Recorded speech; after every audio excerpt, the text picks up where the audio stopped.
Welcome, brave souls, to the chilling depths of horror in detail, the realm where the shadows whisper ancient secrets and nightmares come to life. I am your guide through the darkness, and on this channel, we delve into the spine-chilling world of Wendigo horror stories that will send shivers down your spine. First story. I never should have said it. Never make a decision over drinks. If we all had been sober, maybe we never would have agreed to go to the cabin. We would have never been there, and I would have never. But I'm getting ahead of myself. Our fateful decision was made on a Friday night in a packed Mexican restaurant. It was the first time that our friend group had all been in one place since high school graduation 7 years earlier. There were 7 of us: Megan, Ember, Ricky, Ella, Margaret, Kenny, and me. Most of us had grown distant, following different paths. Megan and Ember, my closest friends, were the only people who I had seen with regularity over the years. We were a lively bunch at the restaurant. After a period of hugs, how are yous, and several baskets of chips, we had finally come to a natural lull in the conversation.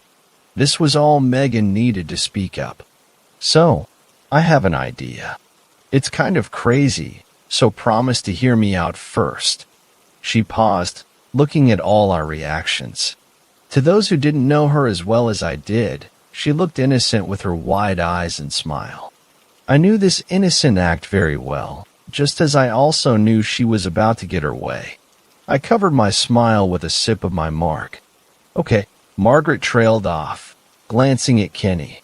Ella and Ricky also exchanged looks, trying to gauge what was about to happen. Ember and I remained silent. Okay, so we're all home for the weekend, right? She looked around, imploring everyone to answer. There were nods of agreement around the table. Megan beamed. Excellent. Okay, so here's my idea. She paused again for dramatic effect. Out of the corner of my eyes, I saw Kenny rolling her eyes. I don't want this to be the only thing we do this weekend. We haven't seen each other in forever.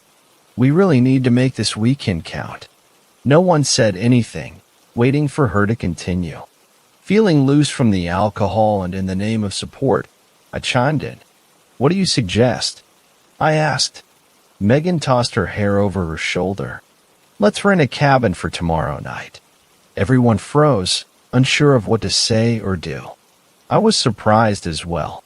She hadn't said anything about a cabin on the ride over here. I tried to make eye contact with Ember to see if she had been forewarned. Ember looked just as puzzled as the rest of us. A cabin? Ella questioned. Could we even find one this close to when we want to leave? And one that's affordable? Ricky chimed in, twisting a dark curl around her finger absent-mindedly. Some of us are broke. My eyes darted over to Megan. I was fully expecting her to be annoyed, but she looked serene, as if she had expected these questions and embraced them. Well, I actually did some looking earlier, and there is a place. She smirked. She was very confident, and it was odd. Of course, I didn't want her to be upset, but I could tell this was different. There was no part of her that thought we'd say no. My curiosity was piqued. Megan pulled out her phone and, after a myriad of tapping noises, began reading. Safe haven cabins, peace, refuge, and relaxation. Its sleepsite has 3 bedrooms and bathrooms, a pull-out couch, Wi-Fi, smart TVs, a grill, a fire pit, and a hot tub. She grinned. No one really seemed moved by the hot tub revelation, much to Megan's annoyance. Come on, guys, just imagine it. There are woods all around it, and no neighbors for miles. We can literally be as loud and obnoxious as we want. And we have a hot tub, hello? Megan picked up her margarita. Imagine relaxing in the hot water, drinking a couple of these, and listening to the relaxing sounds of nature. We deserve a relaxing weekend. I could tell that she was softening everyone up. I could already picture myself in the hot tub, and wonders the jets might do on my knotted muscles. Okay, but how much is it? Ember asked. And how did you even find this place? Megan seemed like she was glowing. I knew this would be the kicker. It's completely free. She smirked. Free? Kenny asked, snottily. How can that cabin possibly be free? Megan's smile turned sharp. I was getting there, she said icily. My coworker and her family rented it out for the week, but sadly they're going to have to leave tomorrow morning. Some emergency came up. She didn't want the extra night to go to waste. She asked if I wanted to take some friends up there to enjoy it for the night. As long as we leave at 11 on Sunday and follow all the leaving instructions, the owner will never know. Megan passed her phone around, letting us swipe through the pictures of the cabin her coworker sent her. It was charming, wooden, and rustic. It certainly looked secluded and private.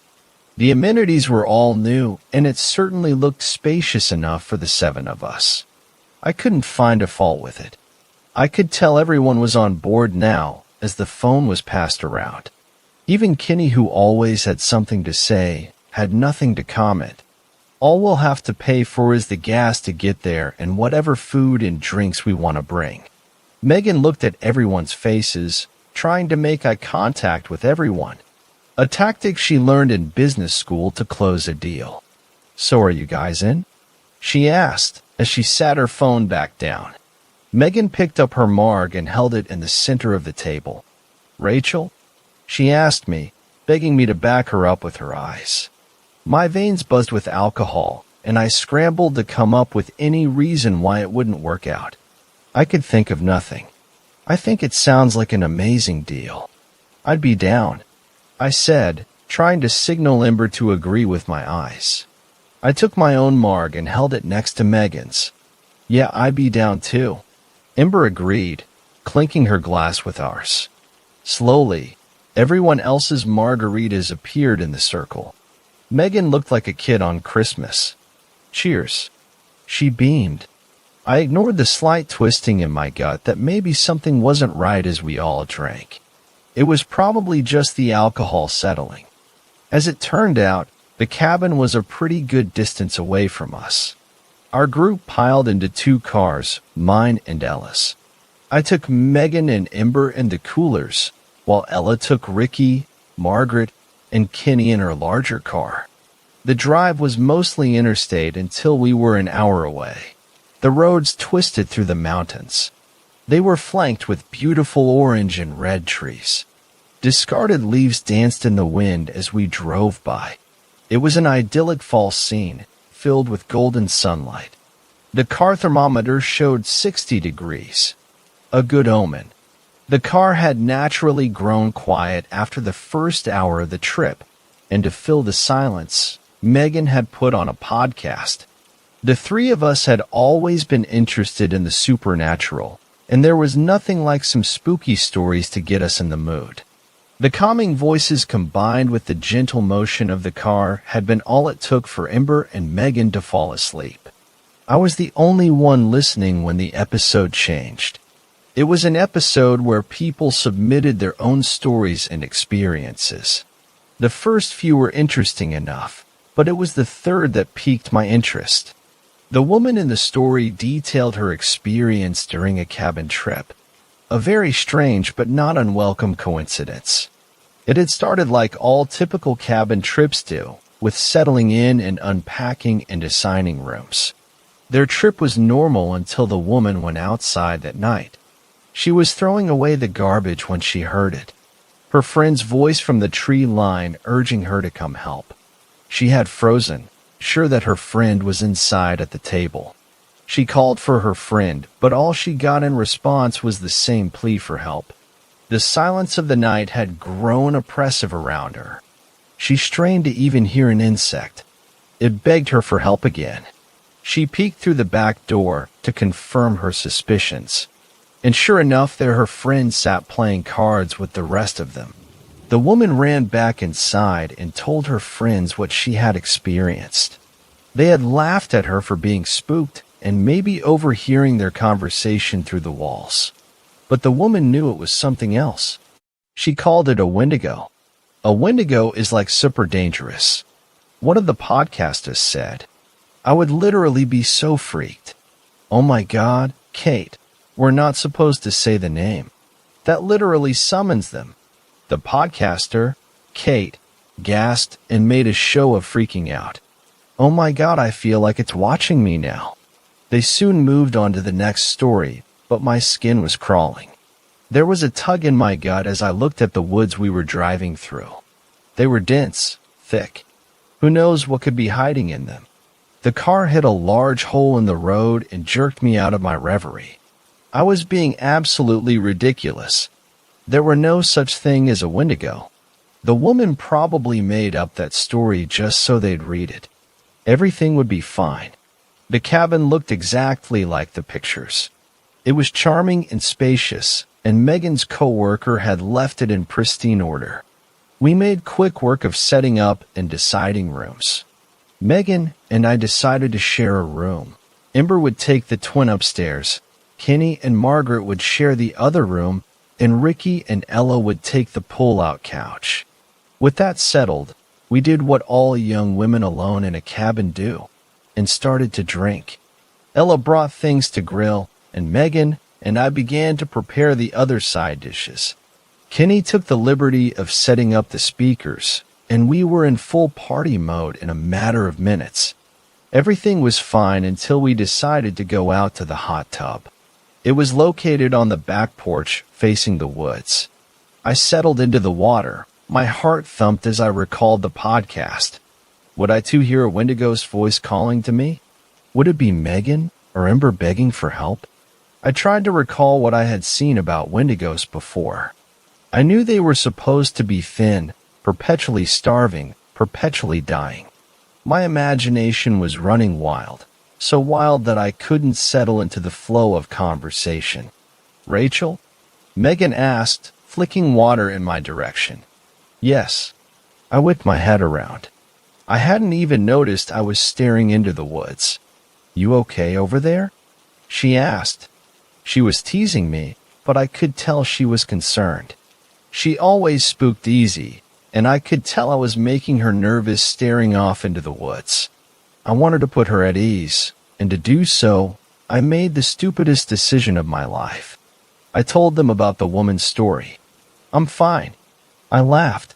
I was just remembering one of the stories on the podcast we listened to on the way up here. This woman claimed she had an encounter with a Wendigo while staying in a cabin in the woods. It mimicked the voice of her friend inside. I was just on the lookout. I said with a wink, trying to play off my fear. After all, it was completely ridiculous. Oh my God, you can't actually believe that, can you? Kenny asked, snorting. What the hell is a Wendigo anyway? I think I saw a movie about one once. Ella chimed in. It was some huge monster thing. It ate everyone. Thanks, Kenny said, rolling her eyes. You asked? Ella said, crossing her arms. I'm not scared of no Wendigo. Ricky said, twirling a curl with her fingers. Come and get me, baby. Ricky lifted the beer in her other hand at the woods and drank. Megan crossed her arms and raised a brow. Aren't you not supposed to say its name? She asked. Margaret nodded along with her. Oh, come on. It's a load of shit, Ember said, finishing the rest of her drink. There's no such thing as a Wendigo. Kenny rolled her eyes and stood up, making her way out of the hot tub. I've got to pee. I don't have time for this shit. She grabbed her towel and made her way indoors, leaving wet footprints behind her. Spoil sport, Ricky said nonchalantly. So what is everyone wearing to Sarah's wedding? Margaret asked, changing the subject. I don't know, but I've got to look hot, Ella said. I'm thinking I might need to lose at least 10 pounds for this one dress I saw. You don't need to lose anything, Megan reassured her.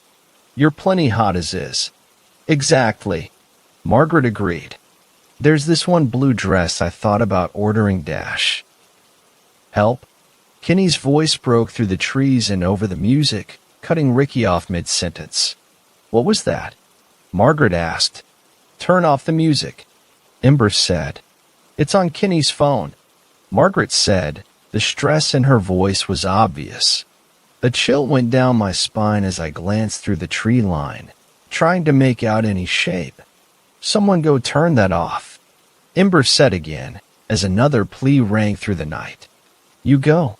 Megan snapped. Ember huffed and stepped out, but I could see the fear on her face, though she tried to hide it. She quickly paused the music and we all froze. Help me, please.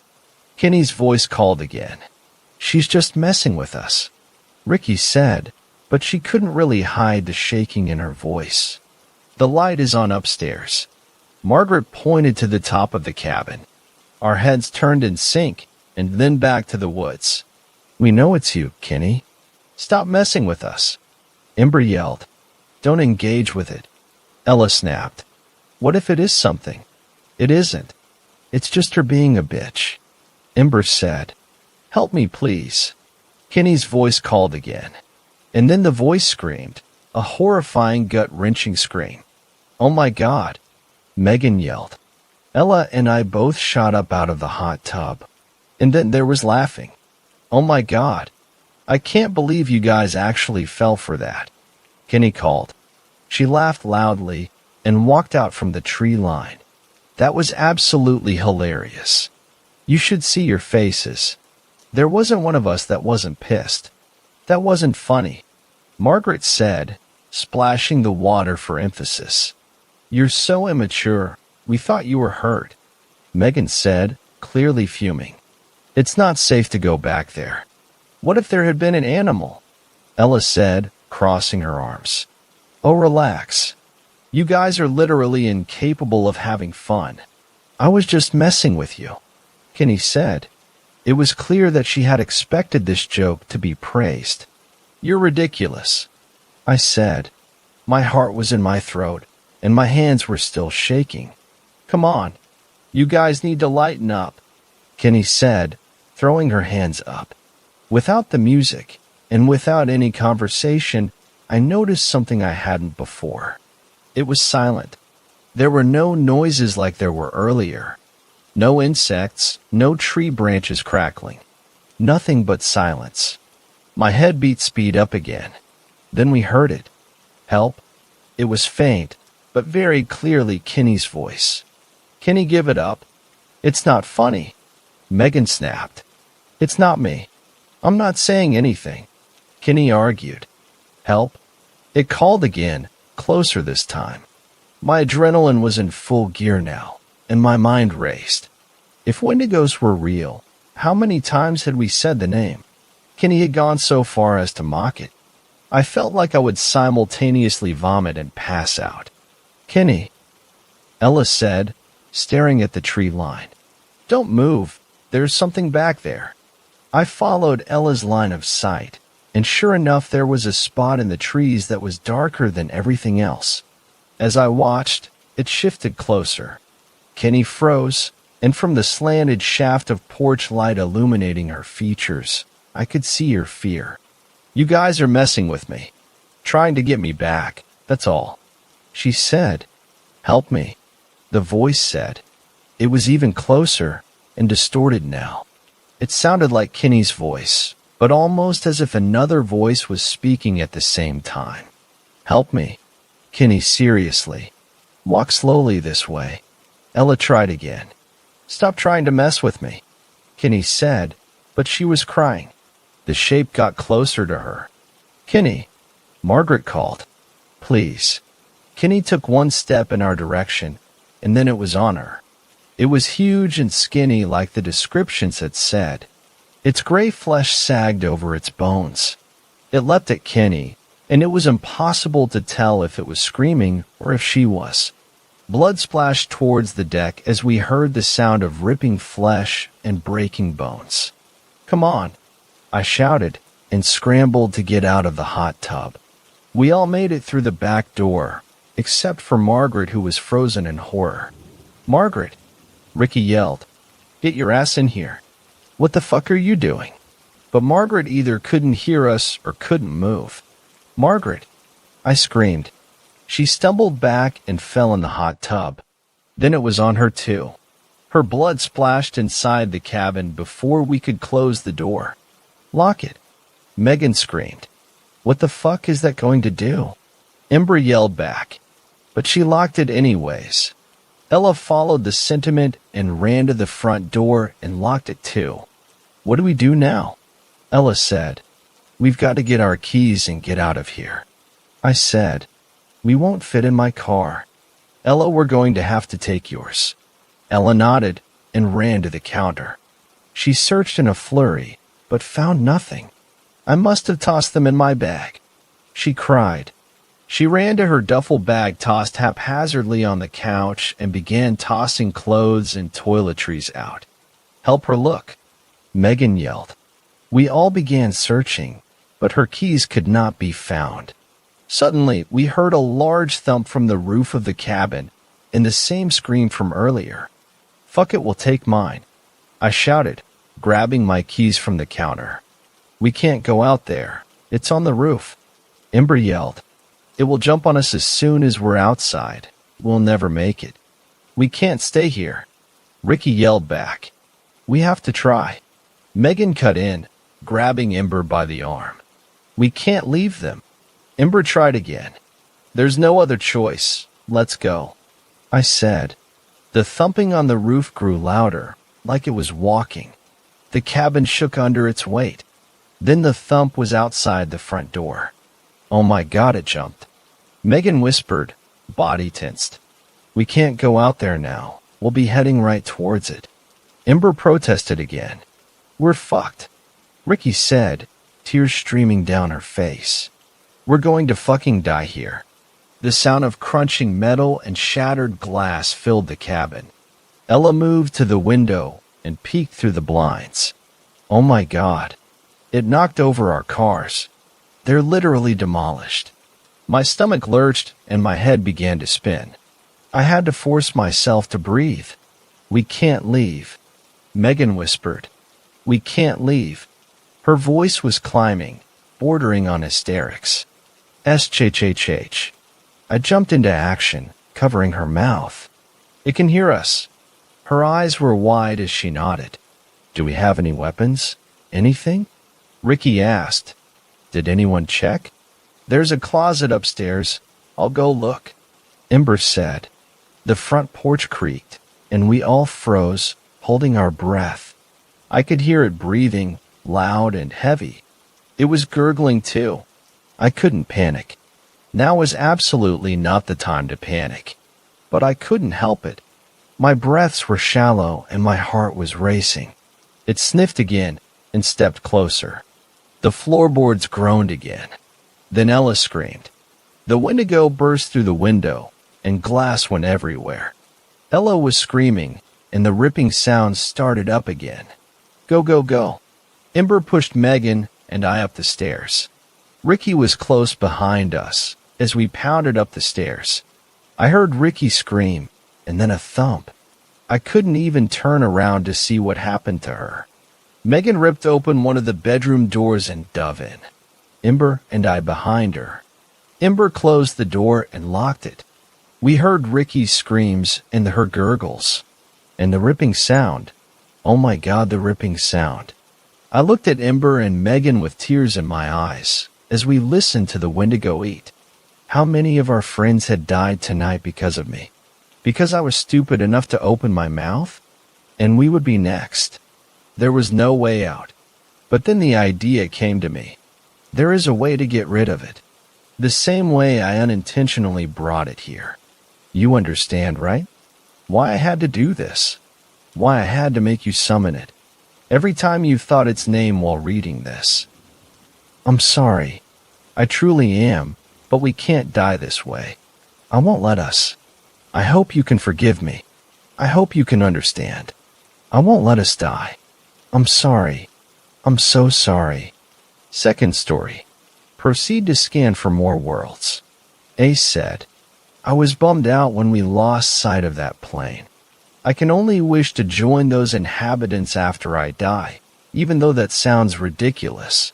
Once the next scan finished, we noticed a new world that was Strange. This world looked like ours, but it was black and white in color. It was like staring at an old vintage movie back in the 1930s. Strangest of all was seeing the inhabitants in the distance. Are we able to cross into it? General Blackjack asked. Unlike the previous one, scans show this one as stable. So yes, the scientist claimed. Once he got the approval, he and the military walked through the portal and began walking on that world. That's when I saw the inhabitants looking directly at them. I jumped slightly in shock when I noticed one of those inhabitants appear quickly in front of the portal from the side. It reached its arm out in an attempt to touch the portal, only that its hand went through. From what I observed even at a distance, this thing resembled Slender Man given its features. The only exception was the height, that being 4 to 5 feet as I could describe. It also had fingers with long, black nails. It seemed completely naked, but at least the thing didn't have any genitalia. After observing us through the portal, it turned towards the personnel who were visibly watching it, and then walked towards them. I assumed that this thing was going to attack the general and everyone in their world. But that didn't happen. Instead, it just stared at them for a few moments, before it turned away and took off running, as if it had seen the boogeyman. The other figures in the distance did the same thing, choosing not to interact with the personnel. General Blackjack, can you still hear us? Ace asked through the speaker. Yeah, we can. Thank goodness. Luckily there was still sound to be heard from you, else I wouldn't be talking to you right now. General Blackjack claimed. The guys who made those suits are geniuses. The communication system in your suit can still keep in connection with US despite being in the new world. Now come back in, Ace said with a smile. The general and all the personnel came back. Their suits were checked for any substances from that world, but there was nothing. Let's do one final look into another world before we cease our experiment, Ace claimed.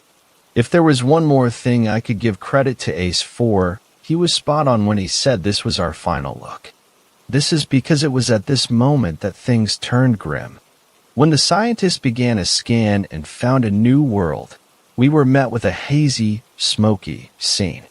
For some reason, we couldn't see anything. But that wasn't the worrying part. What followed next was a series of loud, screeching sounds, followed by guttural roars and howling noises that I've never heard in all my years. I grew up in a small town where I would hear wolves howling at certain times of the night.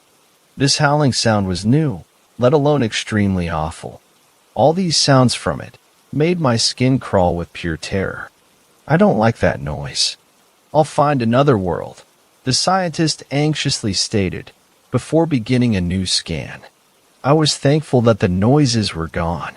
We found another world which probably wouldn't be any better if the device stayed on it. There appeared to be skyscrapers, and the entire city seemed as though we were staring into the future, or perhaps an alien civilization. However, this lasted for only several moments, because after that, this is where the horror began. The world disappeared, and after hearing what the scientist said next, a cold grip of terror got me. The device. Something must be controlling it. It's taking us back to the previous world we just left. Everyone in the facility, even I myself, became anxious and horrified. I assumed that whatever was in that world must have noticed the portal we made to access its world and decided to force us back to it. When we were brought back, those horrifying sounds returned. To add to the horror, a figure walked through the portal. This thing was horrifying. It looked like an unholy mix between a werewolf and a Wendigo. It had antlers on the top of its head, with long, black tusks protruding from its mouth, while the body looked fleshy and furry and its eyes bloodshot with a yellow iris and crimson pupils. Then it gave off a horrible, guttural howl. Other hideous creatures, different in sizes and appearances, came through the portal. The hideous, wolf-looking entity slashed at one of the soldiers, causing his suit to be ripped apart with ease. Open fire. General Blackjack screamed. We all shot at the creatures. They were taking damages from the shots, but this didn't seem to drive them back, nor cause their bodies to explode. These things were resilient. They got angry and started lunging around, attacking anyone else nearby. John, get the fuck out of here. We'll hold them off. The rest of you, go. Blackjack told me. I nodded and ran as fast as I could. I heard loud footsteps coming toward me, with the sound of its guttural roar, telling me that one of the creatures is chasing me down. Third story. Whatever you do, do not read this story out loud. They might hear you. I cannot stress this enough. Do not read this story out loud. Do not mention anything about this story in any audible way. Pass this on via message through cyberspace only. It seems to be the only way to keep your distance without them finding you. Please, please, please, for your own safety, do not say anything about this out loud, especially their name. Those that I'm referring to are known by a few names. Navajo culture refers to them as Yinald-Lushii. Some natives in Canada, the northwestern coast, and the Great Lakes region tribes referred to them as Wendigos.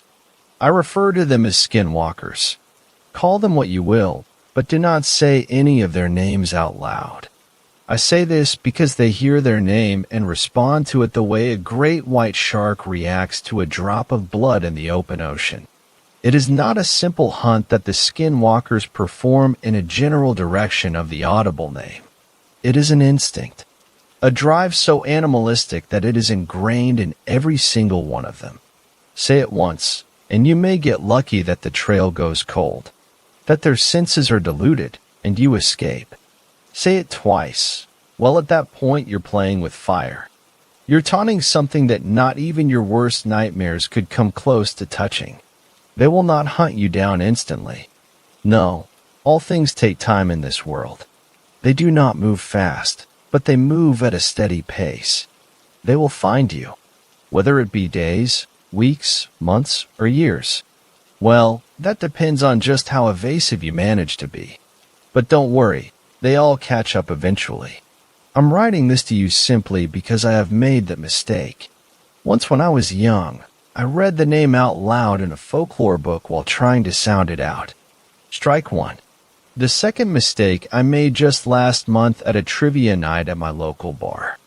The question referred to the mythical creatures of terror in Navajo folklore, and I guess after one too many shots, the name slipped out of my mouth. I know they're coming for me. It's only a matter of time. I'm going to keep a running log. It's the only way I'll stay sane. Maybe somebody will stumble upon this and finally get some mainstream knowledge on this legend. Navajo tribes are extremely tight-lipped about this subject for good reason. Skinwalkers respond to audible sounds of their names. They aren't like demons from exorcism movies who have proper names.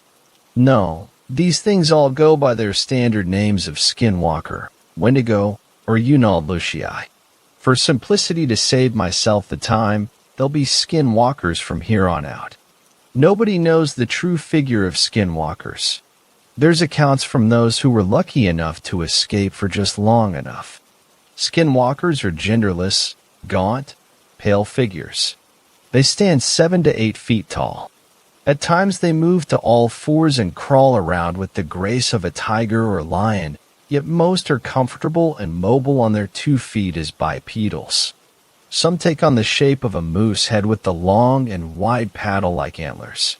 Some purely take the shape of a human face with barely recognizable features.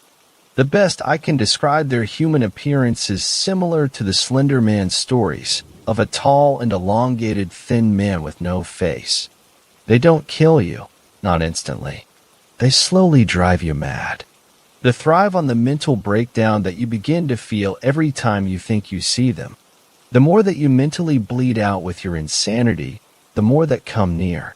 Navajo legend is that more appear to quicken the breakdown, but the initial responder is the only one who gets the kill. Now for the fun part. Skinwalkers survive on flesh and emotional distress. They don't destroy a body, only the essence of the human spirit.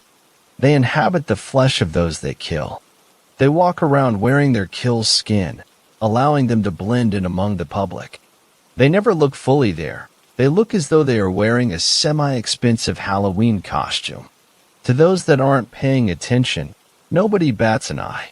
But if you really look hard, you'll see the absence of life in their eyes. You'll notice how clumsily they string sentences together. You'll notice that their mouth doesn't seem to sync up with what the tongue is saying. Imagine a museum of wax, with all the perfect collections of human replications. Imagine those being heated to about 85 degrees Fahrenheit, just enough to start becoming deformed. Maybe the wax expands in certain areas. Facial features don't match the mood they seem to be expressing. That's a skinwalker. There's a good chance you've walked past a couple in your life, but maybe you were just too wrapped up in that Facebook post. They absorb your mental distress, whether it's thoughts, emotions, memories, etc. It's been said that they speak to people in voices that are familiar to their prey. You can hear people that have been dead 40 years or hear somebody you just talked to earlier in the day. They are tricksters, more or less. The hunt is more than half the fun to them. The Midwestern Canada tribes depicted the Wendigos as giant coyotes. It's fitting, really. They hunt in packs. There's a leader. They torment their prey and are incredibly vocal. I'm sure you're asking yourself, damn, this kid sure knows a lot about a legend that the people don't talk about. Well, you know shit, Sherlock. You want to know how I found out? Because these fuckers have found me. They've been visible a few times, but I can feel them around me at all times. I can feel their fucked up soulless eyes on me everywhere. The worst? Trying to fucking sleep. I'm too afraid to sleep with my lights off. There's too much moonlight pouring into my bedroom, which only gives me the opportunity to see the shadows fall across my bedroom floor. If I close the shades, I can hear them scratching at the windows trying to get a view. If I leave the lights on, it's impossible to see what's on the other side of the window. Do you want to know what's scarier than being stalked by deformed, half-melted humans? Not knowing if they're on the outskirts of your property or if they are right in front of your windows staring at your every move. I haven't been able to tell how good their sight is at night. I've watched them at night as much as they have watched me. I don't see the Reaper ever during the day. The Reaper is what I call the one coming after me. I'm not sure if it's the same one, but I can just feel it is. I first spotted it at the edge of my tree line in my yard. It was about 2 days after I said it for the second time. I knew what it was right when I saw it. It was a milky figure about 50 yards from me. I couldn't just brush it off because it didn't magically disappear like how all other ghost stories have the apparition conveniently disappear instantly. Nope, I had to stare down with that motherfucker for 6 hours. It saw me, and I saw it. Now, partially the stare down happened because I froze up with fear. I felt like I was in a trance. Something gripped my attention. I knew it could see me, but I felt that it recognized I was aware as well. I sank to my knees after about 2 hours. Only the top of my head would have been visible. About 2 minutes after sinking down, it began to slowly move sideways through the tree line, almost as if it believed I had given up. The second I popped up, it froze. I tested this theory a few times, and the result was the same. It couldn't make out the top of my head, which makes me believe the vision isn't as good as mine is. I also do not think the critical thinking is there, as I ran through the same cycle about 5 times without it picking up. The skinwalkers seem to run on instinct alone, patterning their behaviors on what they see. The biggest problem they have is that they do not interact with other humans, they simply float along. This makes them easiest to spot once trying to converse with one. They're awkward, clumsy, and again, the reactions don't match. Have you seen somebody fake laugh? That's how they respond to what they think is a joke, a fake belly-style laugh. However, they fail to move their eyebrows, squint their eyes, and smile in a similar manner. I discovered my first and only true skinwalker 2 days ago while I was out to lunch. I had stopped to open the door for somebody walking out of a local burger joint.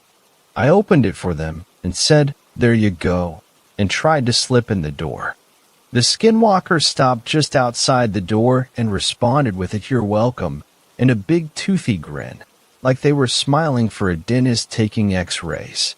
The eyes seemed to be bubbly and watery, almost like how I would imagine a caricatured dog's eyes would look. The skin around them was saggy, yet the forehead skin was pulled so tight. I gave an incredulous look, sort of stunned at how awful this thing was. It responded with that god-awful fake belly laugh. The more intense the laugh got, the more freaked out I got. The face itself became almost hazy, like somebody was turning on one of those anonymous filters in front of it. In a split second, the face snapped back to normal and the thing simply walked off. I don't know, it gives me the creeps the ways the eyes sort of wobbled back and forth. It still makes my hair stand up. I don't want to believe I'm going through this.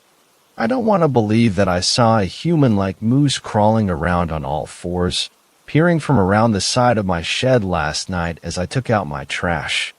I don't want to believe that 5 days ago, a random stranger knocked on my door asking to borrow a spark plug because his car was out of gas, while holding his hands out in a thumbs-up position.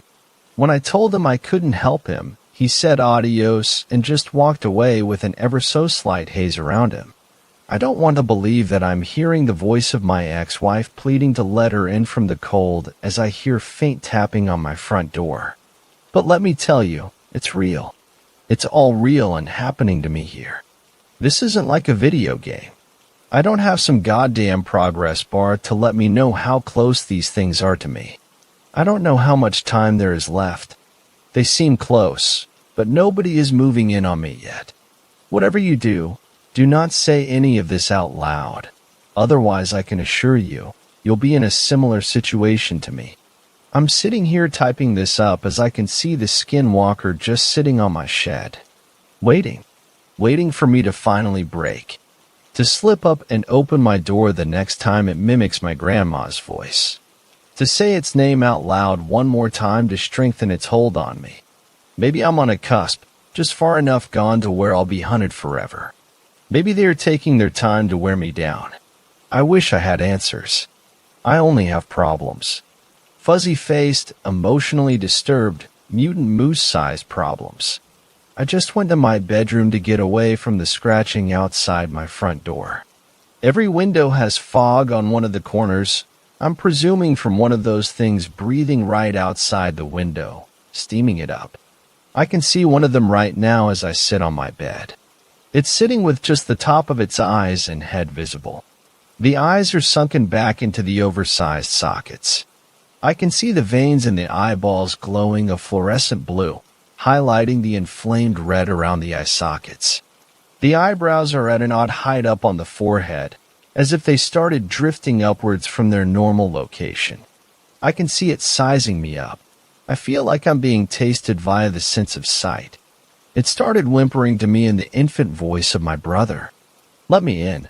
Please let me in. I'm freezing out here. How can you just knowingly let me freeze? I'm dying out here. Please just help me.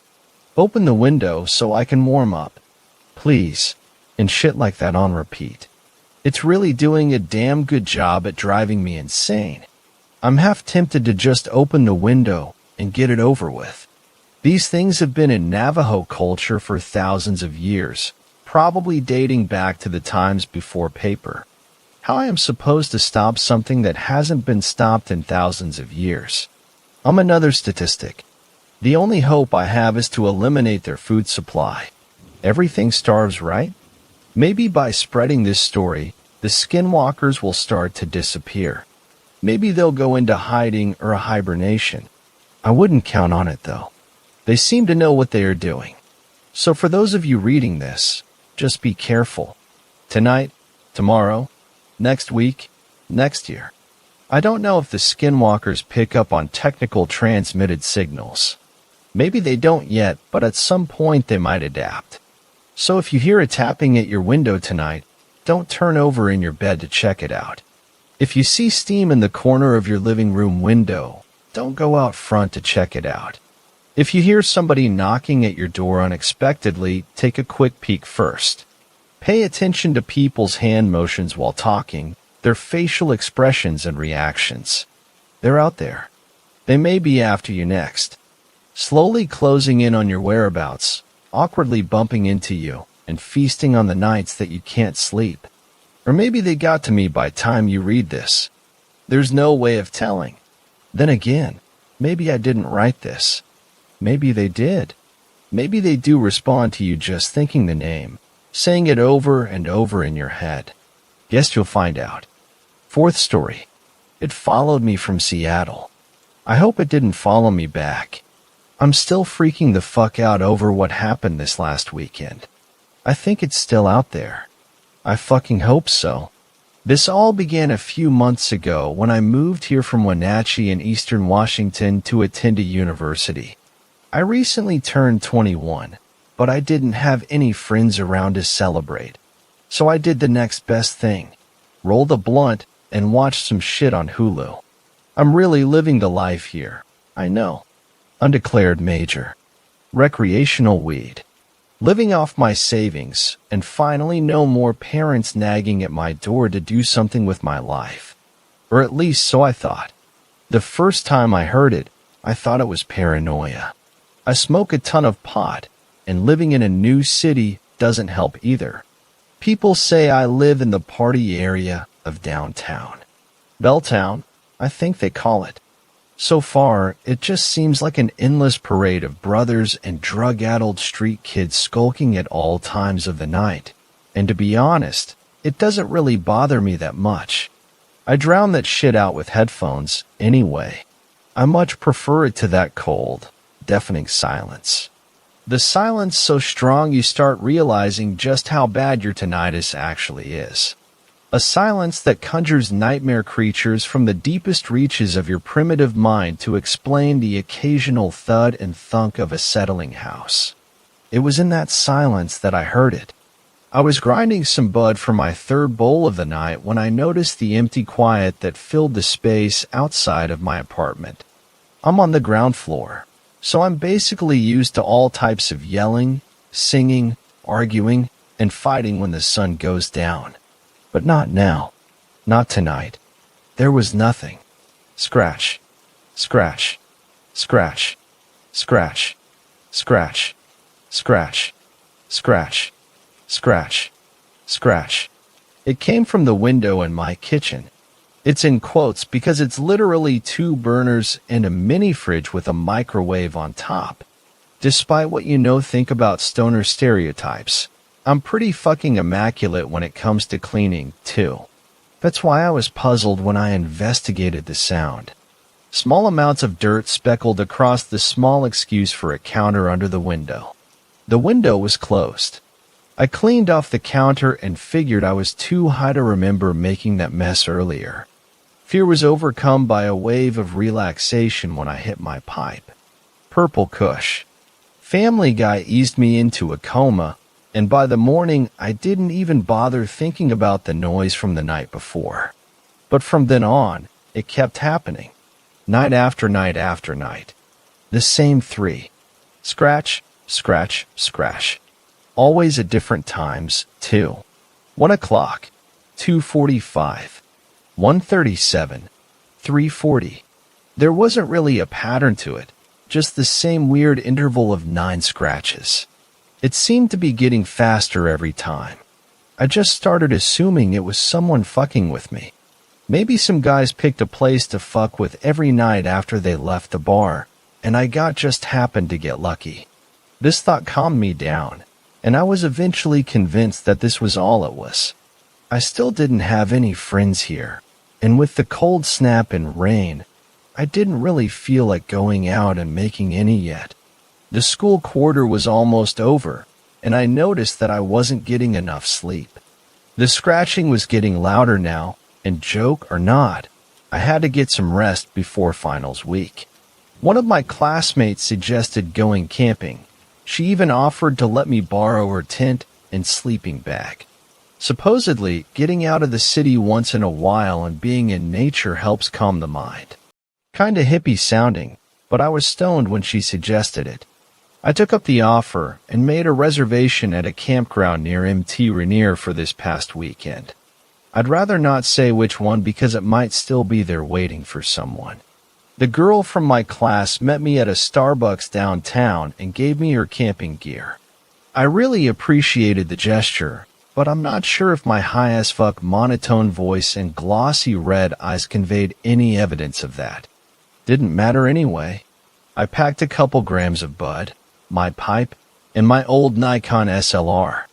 I got inspired by all the Milky Way pictures people post to or /earth porn, and sleep or not. That was my mission now. The trip out to the park was long,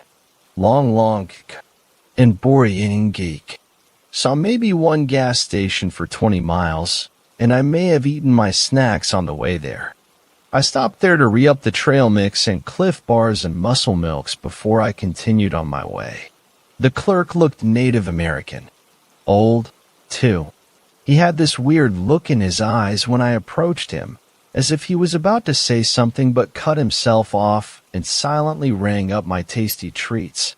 It was his eyes, though, that bothered me. He had this look of sympathy and dread and sadness, all mulled into one. Maybe I was analyzing the situation too hard, but it seemed like he wanted to tell me something. Whatever, though. I had a galaxy to photograph. The campsite was okay. I pitched the tent fast even though some of the poles were missing and didn't snap all the way. I took a hit off my pipe and looked up at the sky, SLR in hand ready to snap that award-winning Milky Way shot. Clouds. Nothing but a fucking gray sky. Too tired to drive, I got in the tent and listened to a podcast from my phone speakers. I don't remember when I fell asleep, but I did. Eventually. And then I woke up. Atch, scratch, scratch. Scratch, scratch, scratch. It was scratching on the fucking tent. Get the fuck off my tent, douchebags. And, again, I was met with that cold silence. No one responded. Scratch, scratch, scratch. Scratch, scratch, scratch. Scratch, scratch, scratch. I was somewhat paralyzed from fear, but in that brief moment I checked my phone to make sure I wasn't dreaming. I refreshed a news app and saw it update in real time. Kind of a dumb way to check that everything is okay, but I guess it doesn't matter. WC. Scratch, scratch, scratch. Scratch, scratch, scratch. Scratch-a-wayak. All around the tent, I heard it scratching and scratching to a point where I thought I was just going insane. My heart pounded out of my chest, and my anxiety was at the highest point it's ever been my entire life. Each passing moment of silence felt like another calm to a storm of terror. The scratching and my imagination. I couldn't get out of the tent. I couldn't speak. I waited and waited.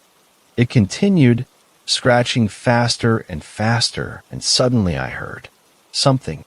M-M-Y-Y-Y. Silence. Scratching. T. In it. The way it spoke. Definitely not normal sounding for a person. The fact I was even questioning the humanity in its voice was reason enough to piss myself. Which I did. For a grown-ass man, I was on the verge of tears. This was too much. I grabbed my car keys and phone and weed and unzipped the front flap. I bolted to the car, not looking back as I ran. The keys fumbled around the lock, and I could hear something behind me. Turning? It sounded huge, but it sounded like it was on 2 feet. The key slid in, and that's when I remembered I had a clicker. Moment of dumb realization and that I was still relatively high. But the ignition started, turned the high beams on, and reversed out of my spot to hightail it out of the campground. Nothing in front of me, but I checked behind. Perhaps reflexively, I peeked the rearview mirror before hitting the gas only to see 2 long, hair-covered legs, illuminated by my brake taillights, making giant strides toward my rear window. I stomped on the pedal. Whatever it was tried to catch up to me, but it gave up after I approached about 60 miles per hour. The drive back was a relief, and a part of me still could not believe what happened. When I got home, it was already morning. The sun was up, and I could see people staggering back from bars and nightclubs. It was a small moment of relief. I felt a little back to normal, until I got out of the car to get the supplies. Huge gashes were scratched into the window and door, and my tailpipe was slightly bent. At least I'm not crazy, I thought. I lifted up the rear hatch and forgot that I abandoned that girl's camping gear out near Mt. Rainier. My stomach dropped. There's no way she would believe my story. But that's when I noticed something else in the back seat of my car. Dirt. Small amounts of it speckled across the floor and seats. Fifth story. Does anyone remember this story? I read this story on some horror forum online. God, it must have been 10 years ago now, maybe more. It always stuck with me. I don't know why. It wasn't particularly well written, and the concept has been done to death. But even now, all these years later, I'll catch myself thinking about it. Or I'll see a picture on the wall and I'll remember. The story went something like this. A guy moves into a house. It's old, has a lot of history. He gets it cheap. So, he gets settled in. Everything is perfect. And then a few weeks later, he discovers there's a woman in one of the paintings on the walls, a woman who wasn't there before. It's a landscape painting. She's wearing some sort of old-fashioned clothing. Maybe Victorian? Probably Victorian. That's how all these stories go. She's got long black hair and pale skin and deep, staring eyes. Looking at her sort of creeps him out. He thinks he just hadn't noticed her before, tries to write it off as the fallibility of the human brain, but then she shows up in other painting. And then in family photos, he starts seeing her in the background. It gets worse when she starts showing up in mirrors, and now the guy's hearing creaks and bumps in the night, feels like he's being watched, sees things out of place that he can't account for. Finally, he wakes up one day, walks downstairs and finds images of the woman sketched over every square inch of the walls, and every drawing seems to stare directly at him. It was one of those stories that had a picture with it. It was supposedly one of the walls with the woman sketched over and over on it. The sketching wasn't very good, but there was something unsettling about the picture all the same. Like I said, not the best one out there. We never find out who the woman is or why she's tormenting the poor narrator. We don't know why she suddenly appears on the walls. There's no resolution, and the climax leaves something to be desired. And yet, I've tried to find the story again, but I never could. Maybe the author deleted it. I wish they hadn't. I'd like to see that picture again. A few weeks ago, Mom asked my help in going through some of Great-Grandma's things. We come from a family of pack rats with a strong interest in genealogy, meaning that throughout generations, we've kept and recorded just about everything, squirreling it away to sit untouched in our attics. My mom inherited a lot of these artifacts of our family history from her mother, and since I'm the only one of us children who's shown an interest in our ancestry, I'll inherit them after she dies. So it was in my interest to help her sort through Great-Grandma's things, and maybe convince her to get rid of some of the more damaged items if I could. We ended up bringing her photo albums downstairs and spent part of the afternoon just paging through them, Mom pointing out the people she knew, which was most of them. And then we came to this one picture. It wasn't in a sleeve. It had been just tucked between two random pages. It was an old black and white Polaroid of a woman in a long dress. She was staring impassively at the camera, her mouth twisted into a slight frown. She had this beautiful long hair and piercing eyes. Her hands were folded in front of her, and something about her just felt familiar. I asked my mom who she was, but she couldn't place her. There wasn't anything written on the back of the photo to give us a clue. The last time my mom had looked at the album had been years, over a decade, maybe more. She didn't recall ever having seen the picture, couldn't imagine she would have left it there, out of place as it was. I asked her if I could take it with me, on a whim, and she agreed. I couldn't get that strange sense of familiarity out of my head. It wasn't until I had gotten all the way home and through my front door that it hit me. She looked like the woman in the story. Obviously, there hadn't been any good pictures of the woman in the story. Just drawings. What I mean is that she looked exactly like I'd imagined her, down to the curved wave in her hair and the placement of her hands. That's when I remembered another detail of the story that I'd long forgotten. The woman had her hands clasped in front of her in every picture, but in the drawings on the walls, she was reaching out as if to grab the narrator. I called my mom and told her about the story and the picture. I could tell she thought I was reading too much into things. She's a pretty practical and skeptical person. She did agree to go through great-grandma's writings and papers and see if she could figure out who the woman could be. The next time I spoke to her was at my brother Nathan's memorial. It was just a few days after we found the picture. 10 years ago, Nathan was found in his home, his throat cut. He was only 34. Although the police investigation into his death picked up momentum almost immediately, nobody was ever charged for the crime. Our family has thoughts on who might have done it, but we've never been able to prove anything. We probably never will.